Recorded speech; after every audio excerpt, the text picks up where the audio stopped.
வாக்களிக்கும் உரிமை கொண்டிருந்தவர்கள் சுமார் 97 கோடி என்றால் 18 வயது ஆகியிருந்தவர்கள். இதில் எத்தனை கோடி பேர் வாக்குரிமையை இழக்கப் போகிறார்கள் என்பது நமக்கு தெரியவில்லை. ஒரு ஜனநாயகத்தினுடைய உயிர் நாதம் அடிப்படை என்பது வாக்களித்தல்.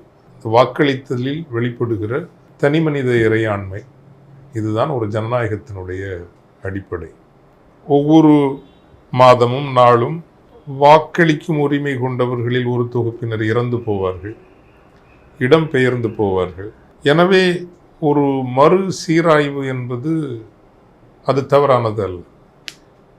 அது அவ்வப்போது 2 ஆண்டுகளுக்கு ஒரு முறையோ 5 ஆண்டுகளுக்கு ஒரு முறையோ ஏன் ஆண்டுதோறுமோ நடக்க வேண்டிய ஒன்றுதான்.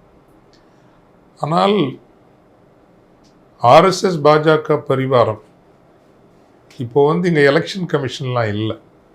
இங்கே இருக்கிறது எல்லாமே ஆர்எஸ்எஸ் பிஜேபி அலுவலகங்கள் தான். கான்ஸ்டிடியூஷனல் அத்தாரிட்டிஸ் அப்படியெல்லாம் ஒன்றும் நம்மையே நாம் ஏமாற்றிக் கொள்ள வேண்டிய அவசியம் இல்லை. நாம் யதார்த்தத்தில் ஒரு ஆர்எஸ்எஸ் பாஜக சர்வாதிகார சங்கப்பரிவார சர்வாதிகாரத்தில் வாழ்கிறோம்.